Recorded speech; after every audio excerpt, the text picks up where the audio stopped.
Hai dan selamat pagi. Assalamualaikum warahmatullahi wabarakatuh. Bertemu lagi dengan Pak Septa di mata kuliah Sejarah Lokal. Pertemuan kali ini kita akan membahas tentang kronologi sejarah Perang Padri, tokoh, latar belakang, dan akhir Perang Padri. Seperti biasa, teman-teman dapat menemukan saya di https://campsite.bio/septa_rahadian. Sejarah dan latar belakang Perang Padri terkait dengan pertikaian antara sesama rakyat Minangkabau serta campur tangan Belanda. Perang Padri adalah perang saudara yang pernah terjadi di Minangkabau, tepatnya di wilayah Kerajaan Pagaruyung yang kini termasuk Kabupaten Tanah Datar, Sumatera Barat. Latar belakang sejarah Perang Padri berawal dari masalah agama, khususnya agama Islam dan adat, sebelum penjajah Belanda ikut campur tangan. Pertikaian antara sesama orang Minang ini berlangsung pada awal abad ke-17 Masehi, tepatnya dari tahun 1803 hingga 1838. Ada beberapa golongan yang terlibat, yakni kaum Padri yang meliputi kelompok agamis, kaum adat, serta Belanda yang kemudian menerapkan taktik licik untuk memecah belah rakyat Minangkabau.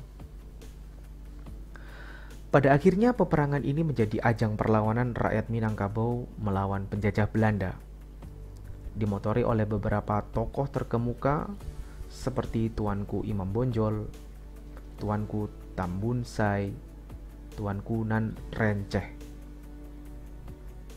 Latar belakang Perang Padri. Sejarah atau latar belakang Perang Padri dimulai pada 1803 ketika 3 orang Minangkabau pulang dari Mekah usai menjalankan ibadah haji di Tanah Suci. Mereka dikenal dengan nama Haji Miskin, Haji Sumanik, dan Haji Piobang. Menurut Azrumardi Azra dalam The Origin of Islamic Reformists in South Asia, ketiga haji ini awalnya berniat memperbaiki syariat Islam di Minangkabau yang belum sepenuhnya dijalankan. Seorang ulama bernama Tuanku Nan Renceh tertarik untuk ikut andil dan mendukung niat ketiga haji yang baru saja pulang dari Tanah Suci itu. Akhirnya, Tuanku Nan Renceh bergabung dan mengajak orang-orang lain untuk turut serta. Mereka tergabung dalam kelompok bernama Harimau Nan Salapan. Harimau Nan Salapan meminta pemimpin Kesultanan Pagaruyung, Sultan Arifin Muningsyah, dan kerabat kerajaan bernama Tuanku Lintau untuk bergabung dan meninggalkan kebiasaan adat yang tidak sesuai dengan syariat Islam.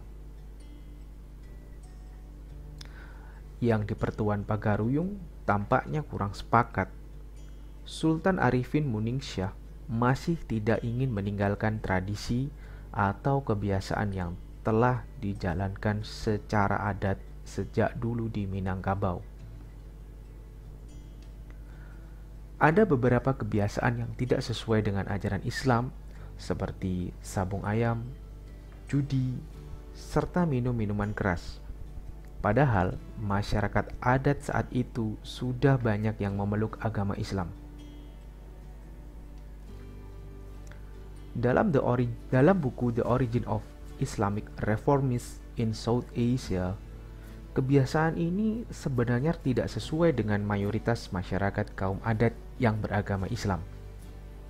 Menanggapi hal ini, kaum Padri atau kelompok agamis terpaksa menggunakan cara keras untuk bisa mengubah kebiasaan itu, sekaligus dengan misi melaksanakan amar ma'ruf nahi mungkar. Bagian kedua, kronologi dan tokoh Perang Padri. Peperangan antara saudara di ranah Minang pun akhirnya tak terelakkan. Pada tahun 1803, seorang tokoh ulama bernama Tuanku Pasaman memimpin serangan kaum Padri ke kerajaan Pagaruyung. Perang ini menyebabkan Sultan Arifin Muningsyah melarikan diri dari istana. Pada tahun 1815, golongan Padri yang digalang Harimau Nan Salapan berhasil menyudutkan kaum adat. Tokoh terkemuka dari Harimau Nan Salapan diantaranya adalah Tuanku Nan Receh, Tuanku Pasaman, Tuanku Rau, Tuanku Tambusai, Tuanku Lintau, Tuanku Man Siangan, Tuanku Pandai Sike, dan Tuanku Barumun. Lantaran semakin terdesak, orang-orang dari golongan adat kemudian meminta bantuan kepada pemerintah kolonial Hindia Belanda yang saat itu menjajah wilayah Nusantara, termasuk Minangkabau. Peperangan Belanda dengan kaum Padri di ranah Minang pun akhirnya tidak bisa dihindari. Pada tanggal 4 Maret 1822, pasukan dari Hindia Belanda yang dipimpin Letnan Kolonel Raff berhasil mengusir kaum Padri dari kerajaan Pagaruyung. Di Batu Sangkar, Raff membangun benteng pertahanan yang bernama Fort van der Capellen. Tepat pada tanggal 10 Juni 1822, pasukan Raff yang bergerak dihadang oleh laskar kaum Padri. Namun, Belanda berhasil melanjutkan perjalanannya ke Luhak Agam. Pertempuran di daerah Baso terjadi pada tanggal 14 Agustus 1822.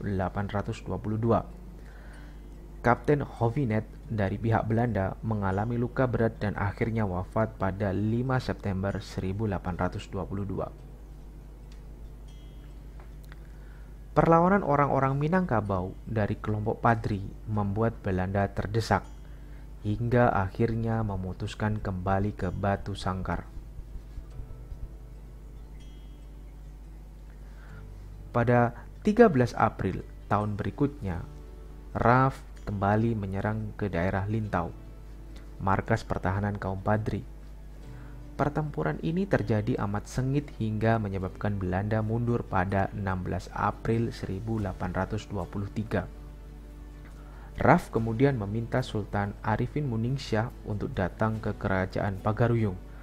Akan tetapi pada tahun 1825 sang sultan akhirnya wafat. Pada tanggal November 1825, Belanda mengajukan gencatan senjata sembari meracik strategi licik berupa perjanjian Masang. Belanda saat itu sedang kewalahan dan kehilangan banyak sumber daya untuk membiayai beberapa perang lain, termasuk perang melawan Pangeran Diponegoro di Pulau Jawa. Saat masa gencatan senjata inilah, Tuanku Imam Bonjol yang notabene adalah salah satu pemimpin kaum Padri mencoba mengajak kaum adat untuk bersatu karena lawan yang sesungguhnya adalah penjajah Belanda. Menurut Gavin W. Jones dan kawan-kawan dalam buku Muslim Non-Muslim Marriage, Political and Cultural Contestation in South Asia, kesepakatan damai yang diadakan di Bukit Marapalam, Kabupaten Tanah Datar, dikenal dengan nama Plakat Puncak Pato. Hasilnya adalah perwujudan konsensus bersama, yakni adat Basandi Syarak, Syarak Basandi Kitabullah, yang artinya adat Minangkabau berlandaskan kepada agama Islam, sedangkan agama Islam berlandaskan kepada Al-Quran. Akhir dari Perang Padri. Siasat licik pemerintah kolonial. Setelah Perang Jawa berakhir pada tahun 1830 dan ditangkapnya Pangeran Diponegoro dengan siasat licik, Belanda kembali memusatkan fokusnya ke Minangkabau. Pasukan kolonial membangun benteng di bukit tinggi bernama Fort de Knok. Pada tanggal 11 Januari 1833, pertahanan Belanda diserang oleh pasukan gabungan kaum Padri dan kaum adat. Belanda berdalih bahwa kedatangan mereka hanya untuk berdagang dan menjaga keamanan dengan rakyat Minangkabau. Lagi-lagi Belanda menerapkan siasat licik yang berujung pada penangkapan Tuanku Imam Bonjol pada tahun 1837. Kemudian diasingkan ke Cianjur, Ambon, lalu Minahasa hingga wafat di sana. Perang kembali berkobar. Kali ini Belanda lebih unggul dan pada tahun 1838 berhasil menembus pertahanan terakhir rakyat Minangkabau di Dalu-Dalu yang dipimpin oleh Tuanku Tambusai. Tuanku Tambusai dan beberapa pengikutnya yang selamat pergi ke negeri Sembilan di Semenanjung Malaya. Kehilangan banyak tokoh pemimpin, kekuatan Minangkabau pun melemah dan Belanda pun berkuasa setelah memenangkan perang. Terima kasih. Saya kira itu saja yang bisa Bapak sampaikan mengenai Perang Padri. Jika ada pertanyaan, silakan tuliskan di kolom komentar di channel YouTube kalian. Saya akhiri pertemuan hari ini. Selamat pagi. Assalamualaikum warahmatullahi wabarakatuh.